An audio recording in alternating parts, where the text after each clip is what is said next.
बीजीय व्यंजक में हम बताए हैं संख्या दो प्रकार का होता है। कितने प्रकार का?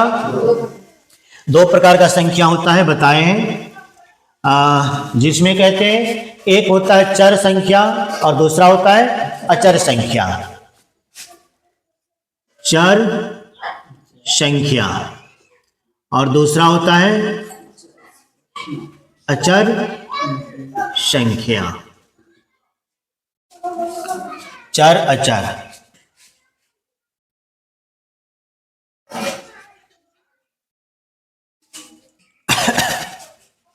अब चर संख्या क्या होता है, अचर संख्या क्या होता है वो बताते हैं। अचर संख्या जिसका मान नहीं बदलता है। अचर संख्या जिसका मान बदलते रहता है। अच्छा, मैथ में हम लोग पढ़ते हैं, माना कि x बराबर 10 है, कहते कि नहीं कहते हैं? माना कि x बराबर, y बराबर 5 है, z बराबर 2 है। माना कि मोहन का उम्र 10 वर्ष है ना। कल कह देते हैं माना कि सोहन का उम्र x वर्ष है। मान बदल रहा है कि नहीं बदल रहा है? मतलब ABCD का जो भी संख्या है उसको कहते हैं चर संख्या। चर मतलब बदलने वाला संख्या, उसका मान हमेशा बदलते रहता है। अचर मतलब जिसका मान कभी नहीं बदलता। कभी अल्फाबेट जो भी संख्या होता है वो क्या होता है? चर संख्या होता है। मतलब ABC कुछ भी है, ये सब कौन संख्या है? चर संख्या है। अचर संख्या में आ गया जितने भी प्राकृत संख्या है ये सब क्या होता है? अचर संख्या होता है। समझ गया? तो गिनती करने वाली जो भी संख्या आता है वो अचर होता है। जैसे 1 2 3 ये सब क्या है? अचर संख्या। बात समझ में आ गया? चर अचर क्लियर हो गया? अब चलो इसमें हमको अब बिल्कुल उतना जाना नहीं है, अंदर दे जाना है, एकदम शॉर्टकट में निकलना है हम लोग को। इसमें हम सीखेंगे क्या? जोड़ घटाओ गुणा भाग, इसके बाद सर्वसमीका पढ़ेंगे, ये सब जानना है। तो अब देखो इसमें जैसे चर संख्या को जोड़ना, हमको कहेगा कि एक तो संख्या A है एक तो B है, इसको जोड़िए तो क्या होगा? AB बिल्कुल गलत। इसका योग करना है तो योग बराबर क्या हो जाएगा? A plus B। समझ में आ गया? इसको योगफल कहते हैं। A और B का योग A प्लस B होगा, यही आंसर हो जाएगा। ठीक है? अब जैसे कहेगा इसका अंतर बताइए, अंतर क्या हो जाएगा? A minus B। बात समझ में आ रहा है? अंतर पूछेगा तो इस तरह से होगा, योग पूछेगा तो ऐसे होगा। अगर इसी में कहेगा इसका हमको गुन्ना बताइए, गुन्ना, तो गुन्ना क्या होगा? A गुन्ना B करेगा तो ये दोनों ये चिन्ह लुप्त हो जाएगा और A भी बन जाएगा। जब भी दो चर संख्या सटा हुआ दिखाई दे तो समझ लेना वहां गुना का संबंध लेके बैठा है। ठीक है? जब भी दो चर संख्या एक दूसरे से सटा हुआ रहता है तो वो गुना का संबंध लेके बैठता है। समझ गया? अब इसी में अगर भाग देगा, भाग इसी संख्या का A और B में भाग लगाएगा तो क्या होगा? जैसे A पहले है, जैसे A में B से भाग देगा, ऐसे लिखा रहेगा A में B से भाग दे तो हो जाएगा A भागा B। या इसी को हम ऐसे भी कहते हैं, पहले वाला को ऊपर में अंश में और दूसरा को नीचे में हर में A बट्टा B। यही आंसर होता है। बात समझ में आ रहा है? तो इस तरह से इसका होता है, बनता है, ये जोड़ घटाओ गुना भाग होता है। अब इसमें देखो क्या होता है, कभी कभी कहता है संख्या दिया है 2A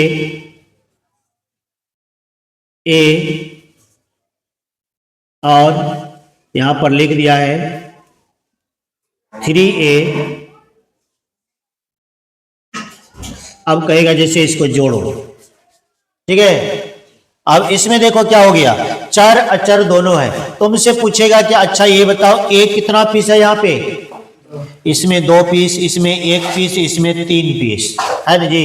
3 ठो A है, यहाँ 1 ठो A है, यहाँ 2 ठो। तो योग करने कहेगा तो सीधे क्या करेंगे, सब A को गिन लेना है। 3 ठो 1 ठो 4 ठो, 4 2 योगफल हो जाएगा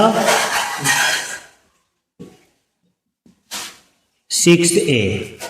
समझ में आ रहा है? बस यही सबने जोड़ घटाव है। ये सब पहले तुम लोग पहले भी सीखा है तुम लोग। तो चलो ज़्यादा इसको जो है विस्तारित रूप में नहीं ले जाना है और डायरेक्ट हम लोग पहुंचते हैं कहाँ पे, सवाल पे। यहाँ तक ये बात समझ में आ गया। चर अचर पर यहाँ पर ये चैप्टर बीजीय व्यंजक जो चलेगा तुम लोग का, तो चर अचर पे चलेगा। अब देखो चैप्टर का क्या नाम लिखा हुआ है, सो देखो यहां चलते हैं हम लोग। चैप्टर दिया हुआ है बीजीय व्यंजक, बीजीय व्यंजक। तो व्यंजक क्या होता है सो सुनो। व्यंजक कई प्रकार का होता है। तो व्यंजक को हम बताए हैं कि व्यंजक पद के आधार पर देखेंगे। व्यंजक में आते हैं अब हम लोग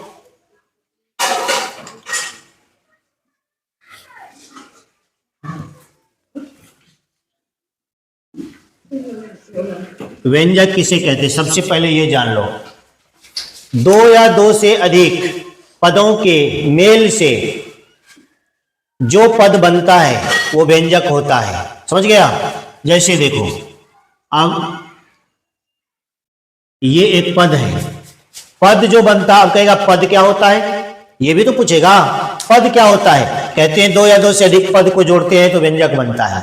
पद क्या होता है, तो व्याकरण में पढ़ते हम लोग शब्द। शब्द चैप्टर है कि नहीं है। शब्द में क्या पढ़ते हम लोग कि दो या दो से अधिक वर्णों के मेल से, सार्थक मेल से शब्द का निर्माण होता है। यही पढ़ते हैं जी, दो या दो से अधिक सब वर्णों के सार्थक मेल से शब्द बनता है। ठीक उसी प्रकार इसमें भी होता है, व्यंजक चैप्टर में भी होता है कि वर्ण का मतलब हुआ, यहां पर बोलेंगे पद।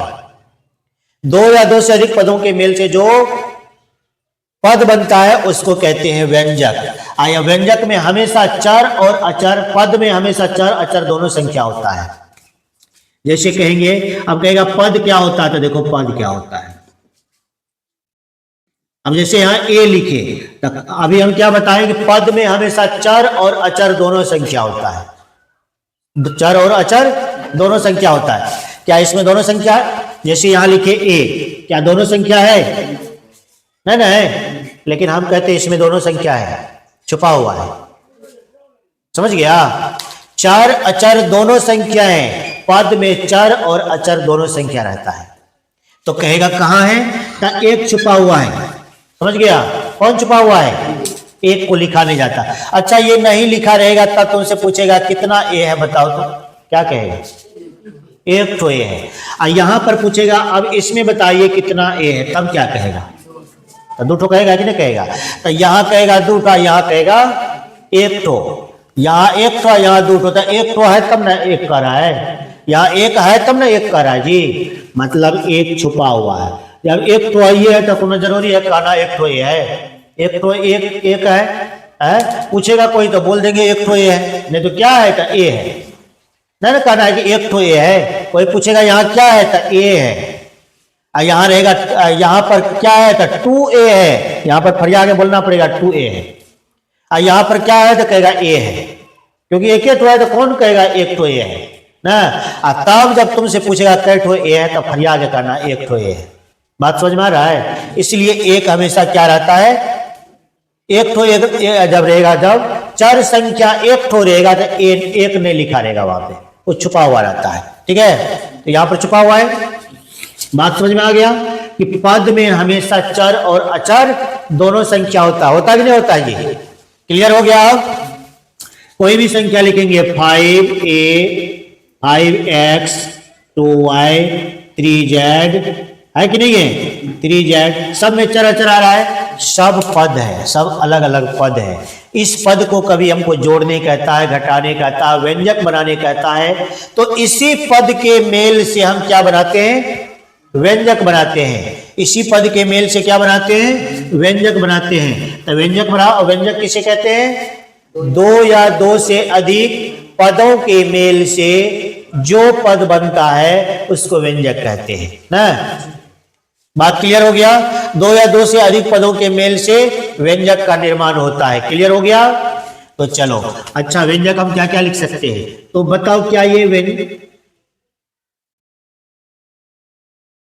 5x + y क्या व्यंजक है, 3+y, क्या इसको व्यंजक कह सकते हैं?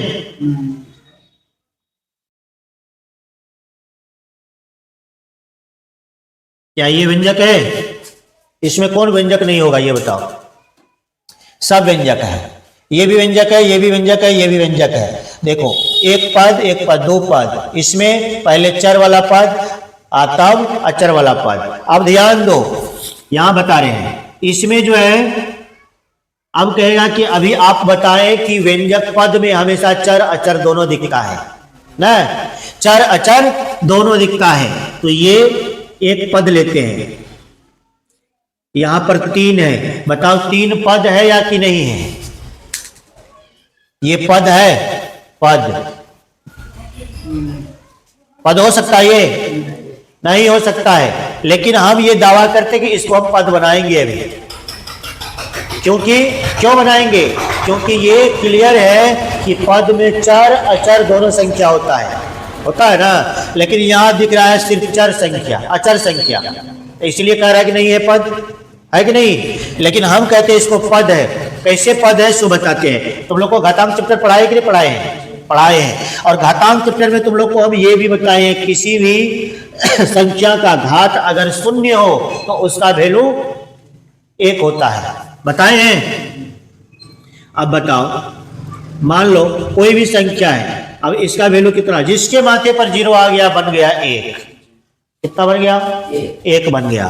तो बताओ इसका वैल्यू कितना बना? 1। कोई ठीक है, यही जब होगा चर संख्या, ये भी तो हो सकता है। इसका वैल्यू कितना बना? 1। 3 × 1 बराबर 3n हुआ।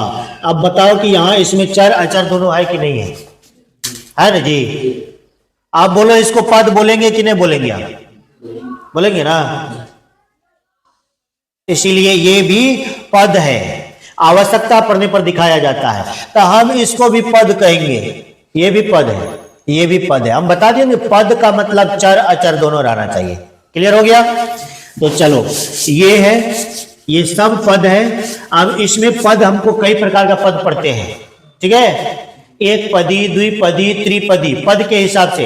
अब देखो,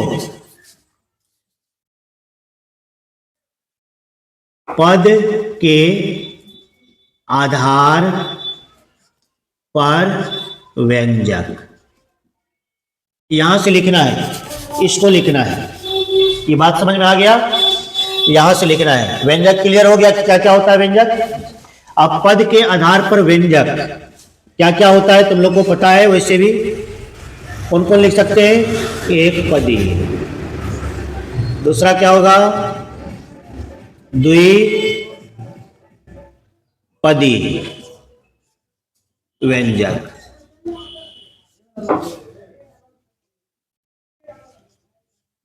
ये क्या होगा? तीसरा क्या होगा? त्रिपदी व्यंजक। इसके बाद चौथा होगा बहुपदी व्यंजक। क्लियर हो रहा है? यहाँ पे जिसको समझ में नहीं आता है ठीक से समझ लो। एक पदी, द्विपदी, त्रिपदी और बहुपदी व्यंजक। पद के हिसाब से हम 4 तरह का व्यंजक पढ़ाते हैं। कितने तरह का?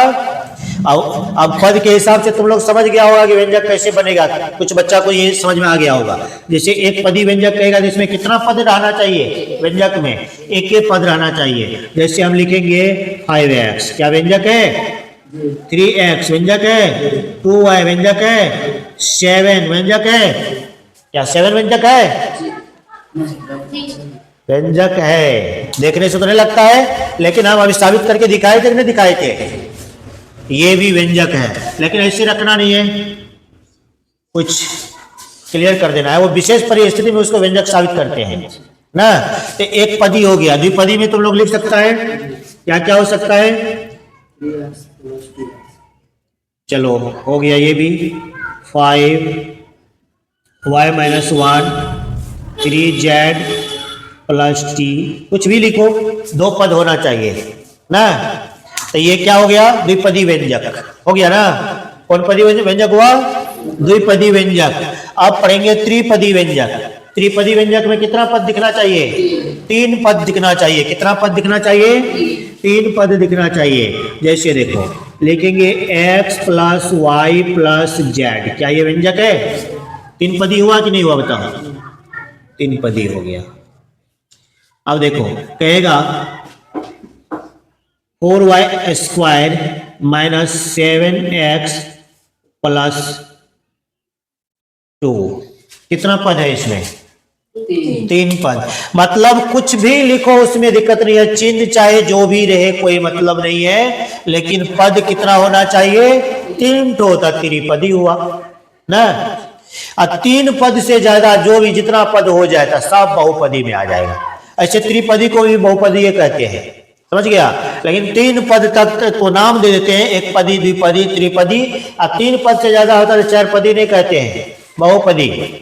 4 पद 5 जितना बढ़ेगा पद उसके बाद तो सब क्या हो जाएगा? बहुपदी। ऐसा भी संख्या होता है कभी कभी, 6x square minus 5y plus T square plus 5, इस तरह से कुछ रहेगा। तब 3 ठो से ज्यादा हो गया तो इसको क्या करेंगे? बहुपदी। ये क्लियर हो गया तुम लोग का? पद के हिसाब से व्यंजक समझ में आ गया? यहां तक उतार लिया? चलिए अब यहीं पर हम एक और सीखेंगे हम लोग। अब किसके हिसाब से? घात के हिसाब से ना। तुम लोग को त्रिभुज पढ़ाए थे, भुजा के आधार पर 3 प्रकार का त्रिभुज, कोण के आधार पर 3 प्रकार का त्रिभुज पढ़ाए है ना।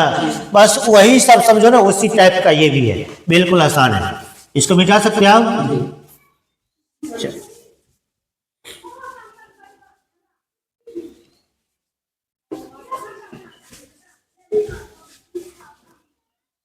अब यहां पर लिखना है हम लोग को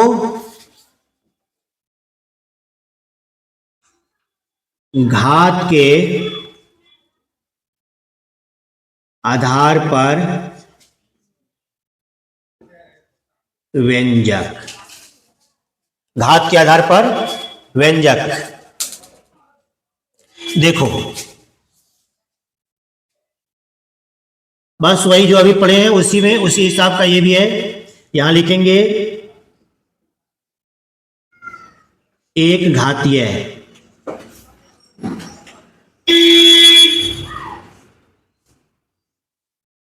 दूसरा होगा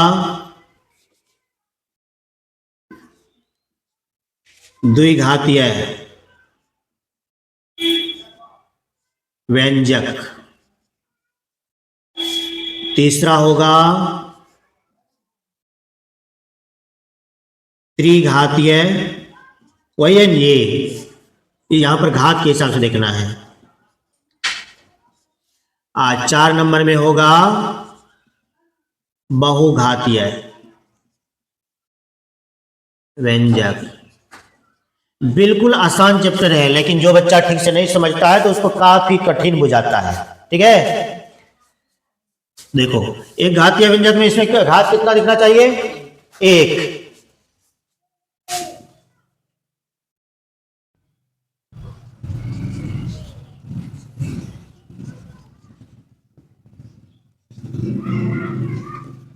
अच्छा इसमें बताओ कितना घात है?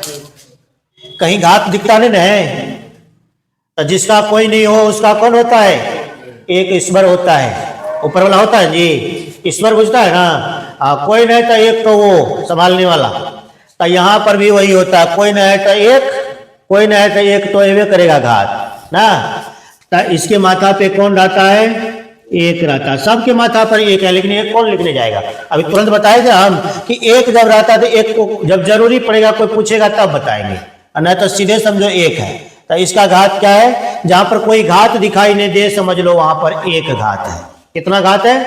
तो ये सब क्या हो गया? एक घातीय व्यंजक हो गया। हो गया ना, एक घातीय व्यंजक हो गया। अब देखो द्विघातीय व्यंजक का बात होगा तब क्या हो जाएगा? घात 2 दिखाई देना चाहिए। जैसे कहेंगे p, तब p स्क्वायर होगा। इसमें व्यंजक से पद से कोई मतलब नहीं है कि 3 ठो पद कहाँ है, 5 ठो पद कहाँ है, 2 ठो कहाँ है। पद कुछ भी रहे मतलब नहीं, हमको घात चुनना है कि कौन घात वाला व्यंजक है। तो ये क्या हो गया? द्विघातीय व्यंजक हो गया। अच्छा इसको बताओ तो कौन घातीय हुआ? 3x प्लस y कौन घातीय व्यंजक हुआ? ये एक घातीय हुआ है। पद को देख के मत कह देना द्विघातीय हुआ, एक घातीय। अच्छा यहां पर इसके बदले यहीं पर स्क्वायर देंगे तब कौन घातीय हुआ? द्विघातीय हुआ। अब किसी किसी बच्चा के दिमाग में रहेगा कि पहले इस पे घात रहेगा जितना उसी के हिसाब से घातीय कहेंगे ना। जहां भी उस पद में उस व्यंजक में जहां भी सबसे बड़ा जो घात होता है उसका वैल्यू होता है, समझ गया? सबसे बड़ा जो घात होता है उसका वैल्यू होता है। तो इसमें सबसे बड़ा घात कौन है? 2। यहाँ पर क्या है? 1 है। यहाँ पर क्या है? 2। तो बड़ा वाला का वैल्यू होता है। गार्जियन कौन बनता है? बड़े वाला बनता है जी। तो इसमें हो गया द्विघातीय व्यंजक, इसको कहेंगे 3x square plus 5x plus y। इसमें ये भी द्विघातीय व्यंजक हुआ। पद को देखना ही नहीं है, बार बार कह रहे हैं पद को देख के कोई फायदा नहीं। हमको अभी घात के हिसाब से पूछ रहे हैं कौन व्यंजक है, तो द्विघातीय व्यंजक है ना। चाहे पद एक थोड़े आगे 3 थोड़े, कोई मतलब नहीं है। चलो इसमें देखो त्रिघातीय है।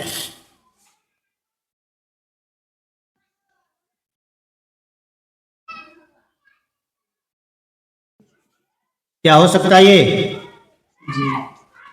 ये होगा जी।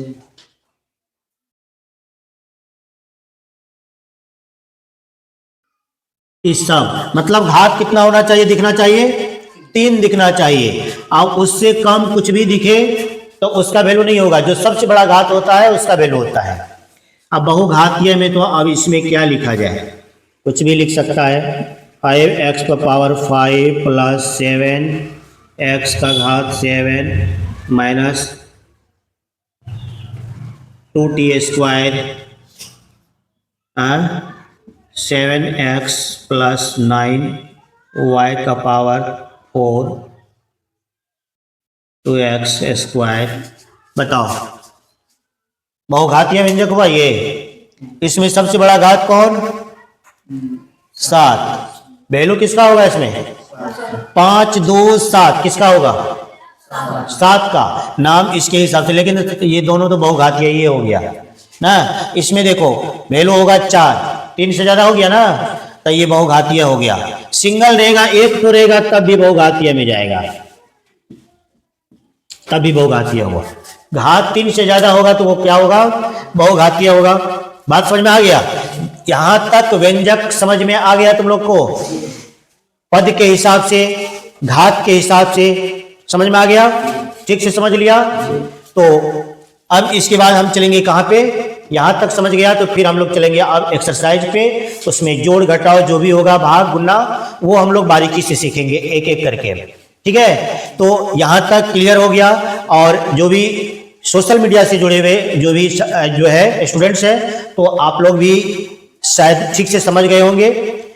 और अगर इसमें कहीं भी इतना समझाने के बाद अगर जहां भी दिक्कत हुआ होगा, आप लोग को लग रहा होगा कि यहां ठीक से नहीं समझे, तो डिस्क्रिप्शन बॉक्स जो नीचे दिया हुआ रहता है वहां पर आप कमेंट कर सकते हैं, और वहां पर जो दिक्कत है आप वहां पे पूछिए, और एक एक सवाल हम कोशिश करेंगे आपका हर प्रॉब्लम को सॉल्व करेंगे।